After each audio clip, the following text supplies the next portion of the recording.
Hello friends, ओम श्री गणेशाय नमः। आप सभी का स्वागत है आपके अपने यूट्यूब चैनल पर।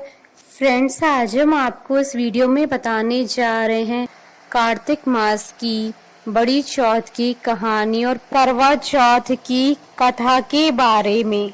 फ्रेंड्स, वीडियो शुरू करने से पहले आपसे रिक्वेस्ट है, अगर आप हमारी चैनल पर नए हैं और आपने अभी तक चैनल को सब्सक्राइब नहीं किया है तो प्लीज सब्सक्राइब कीजिएगा चैनल को, साथ ही प्रेस कीजिएगा बेल आइकन को, जिससे नए वीडियो से रिलेटेड नोटिफिकेशन आपको तुरंत प्राप्त हो सके।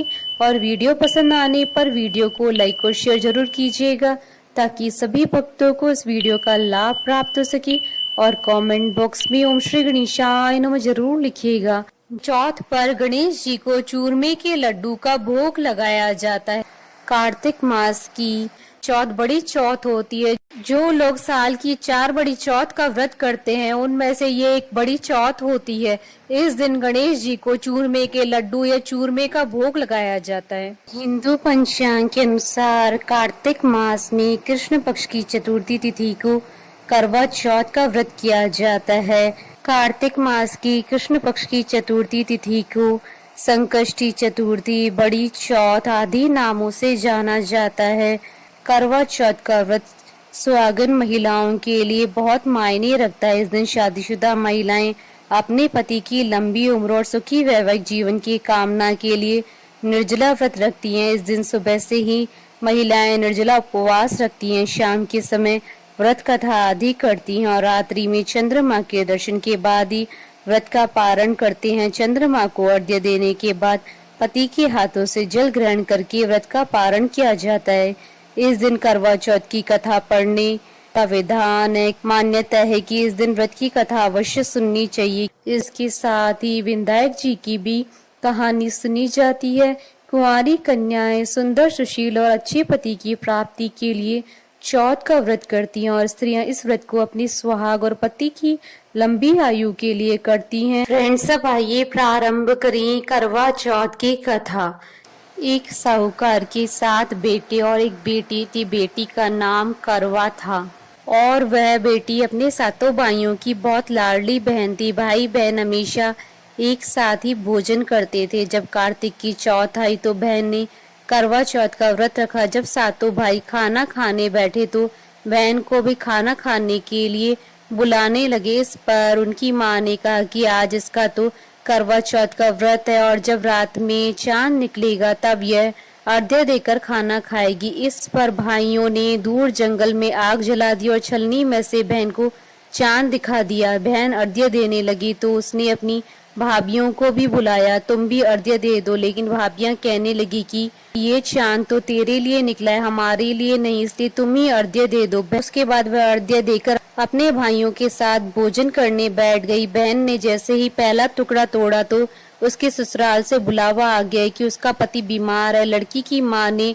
लड़की को कपड़े पहनाने के लिए जैसे ही संदूक खोला तो सफेद कपड़ा ही हाथ आया और 3-4 बार संदूक खोलने पर भी सफेद कपड़े ही सामने आए तो उसने वही पहनाकर जल्दी से भेज दिया और जाने से पहले उसे एक सोने का सिक्का देते हुए बोली कि रास्ते में सभी के पैर पड़ती जाना और जो तुम्हें स्वागन होने का आशीष दे उसे ये सिक्का दे देना। रास्ते में किसी ने भी उसे सुहागन होने का आशीर्वाद नहीं दिया। सभी ने यही कहा कि ठंडी हो, शील हो, सब्र करने वाली हो, अपने भाइयों की बहन हो, भाइयों का सुख देखने वाली हो। जब वह ससुराल के दरवाजे पर पहुंची तो उसकी छोटी ननद मिली। बहन ने उसके भी पैर छू लिए, जिस पर ननद ने कहा, सीली हो, तुझे पूत हो, तुझे बेटे हो और मेरे भाई को सुख देने वाली हो। यह सुनते ही बहन ने सोने का सिक्का अपनी ननद को दे दिया और अपने पल्ले में गांठ बांध ली। अंदर जाने पर उसकी सास ने कहा कि ऊपर कोठरी है, वहां जाकर बैठ। और जब वह ऊपर गई तो उसने देखा कि उसका पति मरा पड़ा है। पति को लेकर वह वहीं पर पड़ी रही और अपने मृत पति की सेवा करती रही। उसकी सास दास दासियों के हाथ बची कुची रोटी बेच देती थी। इस पर अपने पति की सेवा करते हुए उसे 1 साल हो गया। करवा चौथ का व्रत फिर से आया। सभी सुहागन स्त्रियों ने नहा धोकर करवा चौथ का व्रत रखा, सिर धोया, हाथों में मेहंदी लगाई, 16 श्रृंगार किए। सभी ने सुहाग के नाम की नई चूड़ियां पहनी। बहन यह जब देखती है कि एक पड़ोसन ने कहा कि तू भी करवा चौथ का व्रत कर ले, तब वह बोली कि मैं कैसे व्रत करूं। इस पर पड़ोसन बोली कि चौथ माता सब कुछ ठीक कर देंगी। पड़ोसन के कहने पर उसने भी यह व्रत रख लिया। कुछ देर में करवे बेचने वाली आई और आवाज लगाने लगी कि करवा ले लो भाइयों की प्यारी, करवा ले लो, दिन में चांद उगाने वाली, करवा ले लो, ज्यादा भूख की मारी, करवा ले लो। बहू ने आवाज लगाई कि ए करवे वाली, मुझे भी करवा दे दो। इस पर वह बोली कि मेरी दूसरी बहन आएगी, वह तुझे करवा देगी। दूसरी बहन आई तो वह आवाज लगाने लगी, करवा ले लो भाइयों की प्यारी, करवा ले लो, दिन में चांद उगवाने वाली, करवा ले लो, ज्यादा भूख की मारी, करवा ले लो। बहू ने आवाज लगाई कि ए करवे वाली, मुझे भी करवा दे जा। इस पर वह बोली कि मेरी दूसरी बहन आएगी, वह तुझे करवा देगी। इस तरह से 5 बहनें आई, सभी ने यही कहा कि मेरी बहन करवा देगी। अब छठी बहन ने करवों के लिए आवाज लगाई तो उसने कहा कि हमारी 7वीं बहन आएगी, तुम उससे करवा लेना। तुम उसके रास्ते में कांटे बिखेर देना, उसके पैर में कांटा चुभ जाएगा, जिससे वह बहुत चिल्लाएगी तो तुम सुई लेकर उसका पैर पकड़कर जबरदस्ती कांटा निकाल देना। जब वह तुम्हें आशीर्वाद देने लगे तो तुम उससे करवा मांग लेना। करवे लेकर तुम व्रत का उद्यापन करना, जिससे तुम्हारा पति ठीक हो जाएगा। उसकी सारी बातें सुनकर उसने वैसा ही किया और कांटा चुभने पर उसे निकाल भी दिया, जिससे उसने बहू को बहुत आशीर्वाद दिया। बहू ने उसके पैर पकड़ लिए और कहा कि आपने मुझे आशीर्वाद दिया है तो मुझे करवे भी देकर जाओ। करवे वाली बोली कि तुमने तो मुझे ठग ही लिया। यह कहकर चौथ माता ने उसे आंख से काजल, नाखूनों से मेहंदी, मांग से सिंदूर और छोटी उंगली का छींटा दिया, साथ ही करवे भी दिए। करवे लेकर वह उन्हें व्रत रखा और उद्यापन भी किया। यह सब होने पर उसका पति भी जीवित हो गया और कहने लगा कि मैं तो बहुत सोया। तब उसकी पत्नी ने कहा कि तुम सोए नहीं, 12 महीने से मैं तुम्हारी सेवा कर रही हूँ। ये तो कार्तिक की चौथ माता ने सुहाग दिया है। करवा चौथ का उद्यापन कर और चंद्रमा को अर्घ्य दे। दोनों खाना खाकर चौपड़ खेलने लगे। कुछ देर में उसकी सास ने दासी को तेल में बना हुआ खाना बहू के लिए भेजा। दासी ने आकर देखा कि वह तो चौपड़ खेल रहे हैं। वह उल्टे पैर लौट आई और जाकर सास से कहा कि महल में तो बहुत रौनक लगी, आपके बहू बेटे तो चौपड़ खेल रहे हैं। यह सब देख सास देखने आए और देखकर बहुत खुश हुई। बहू ने सास के पैर छुए और सास ने कहा कि बहू सच बता कि तूने ये चमत्कार कैसे किया। बहू ने करवा चौथ की सारी बात बता दी। यह सुनकर राजा ने सारे नगर में ढिंडोरा पिटवा दिया कि सभी बहनें करवा चौथ का व्रत जरूर करें। पहली करवा चौथ अपने पियर में करे और वहीं उसका उद्यापन भी करें। हे चौथ माता, जैसे आपने उसकी सुनी वैसे ही सभी की सुनना। फ्रेंड्स, अब आइए प्रारंभ करें चौथ व्रत की कहानी। एक बुढ़िया माई थी, उसके ग्वालियो बिचौलियो नाम का बेटा था। बुढ़िया माई बेटे के लिए 12 महीनों की 12 चौथ करती। बेटा जंगल से लकड़ी काट कर लाता। दोनों माँ बेटे उनको बेचकर गुजारा करते थे। बुढ़िया माई रोजाना लकड़ियों में से 2 लकड़ी अलग रख लेती और चौथ के दिन बेटे से छुपकर बेचकर सामान लेकर आती। फिर 5 चूरमा के पिंड बनाती, एक बेटे को खिलाती, एक आप खाती, एक चौथ माता को चढ़ाती और वह 2 बांट देती थी। एक चौथ के दिन बेटा अपनी पड़ोसन के घर गया। उसने चूरमे के लड्डू बना रखे थे तो उसने पूछा, आज क्या है जो आपने चूरमा बनाया है? पड़ोसन बोली, मैंने तो आज ही बनाया है, तेरी माँ तो हर चौथ के दिन बनाती है, तुमको आज दिया था क्या?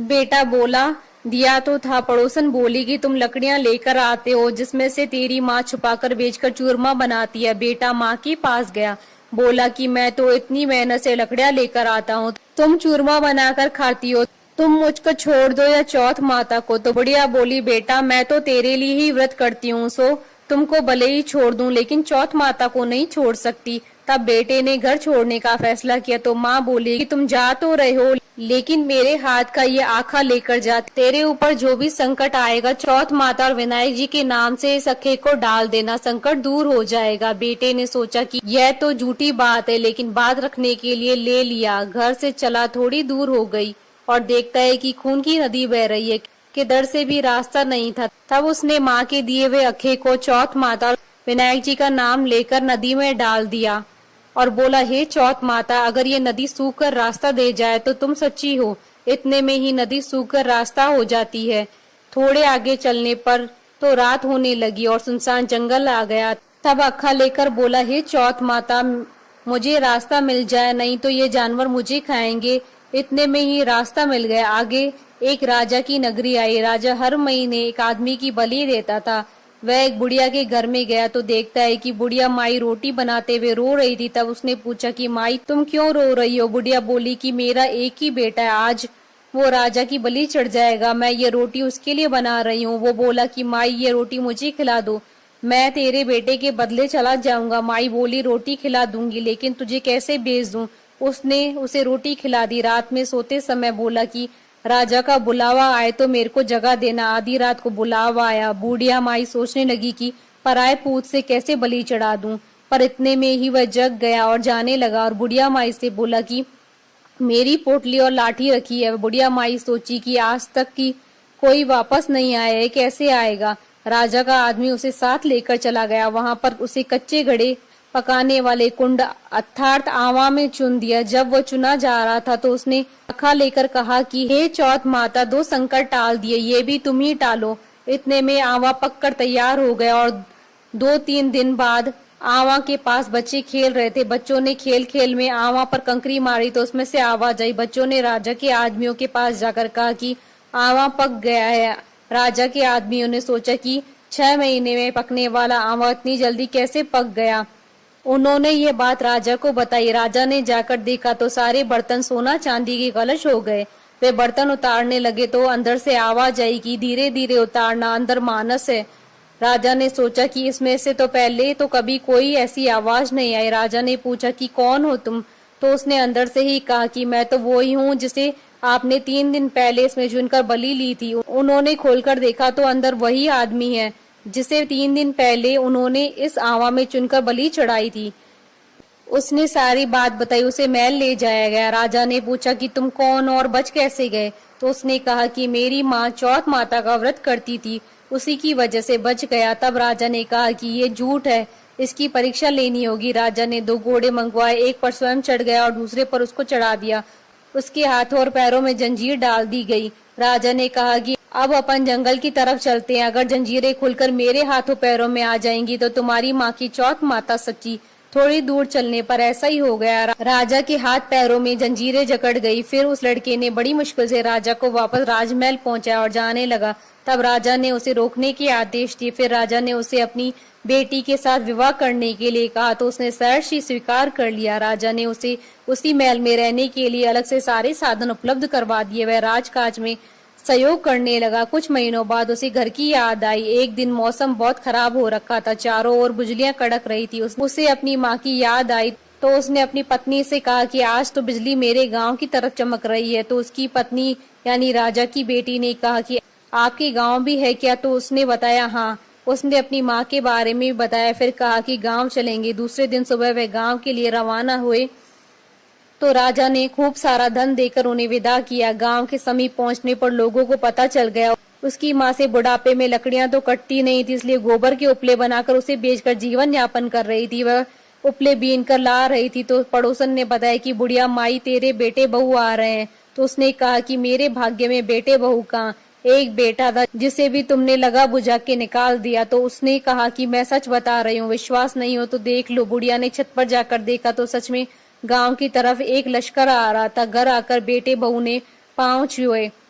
बेटे ने कहा माँ तेरी चौथ माता के प्रभाव से आज मैं जिंदा हूँ। उसी दिन उसने पूरे गांव में हाहाकार करवा दी कि कल मेरे घर पर सामूहिक भोजन है। दूसरे दिन सबको भोजन करने के बाद खूब सारे उपहार देकर कहा चौथ का व्रत करे। चौथ माता जैसा उस बुढ़िया माई और उसके बेटे को संकट से बचाया वैसे सबको बचाना। सुनने वालों को और उसके परिवार को बोलिए चौथ माता की जय, विनायक जी महाराज की जय। हमारे साथ इस वीडियो में अंत तक बने रहने के लिए धन्यवाद।